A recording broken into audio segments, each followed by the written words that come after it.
కరీంనగర్ వైకుంఠపతి శ్రీదేవి భూదేవి సమేత శ్రీ వెంకటేశ్వర స్వామి దివ్య నామస్మరణతో నగరం భక్తి పారవశ్యంలో మునిగిపోయింది. శ్రీ వెంకటేశ్వర స్వామి ఆలయ వార్షిక బ్రహ్మోత్సవాల భాగంగా నిర్వహించిన శ్రీవారి శోభయాత్ర అత్యంత ఆధ్యాత్మిక వాతావరణంలో అంగరంగ వైభవంగా సాగింది. రామ్నగర్లోని మార్కెట్ మైదానం నుంచి ప్రారంభమైన శోభయాత్ర మార్కెట్ రోడ్లోని శ్రీ వెంకటేశ్వర ఆలయం వరకు భక్తుల నామజపాలు హరినామ సంకీర్తన నడుమ సాగింది.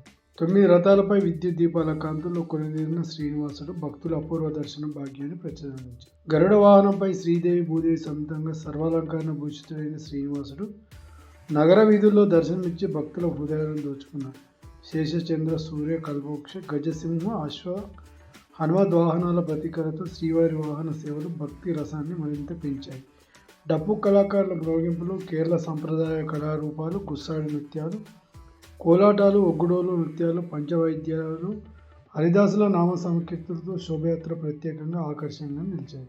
యక్షగానం, రామాయణం, ఘట్టాల ప్రదర్శన, చిన్నారుల వేషధారుల భక్తి వాతావరణం మరింత ఉత్తేజింపజేశాయి.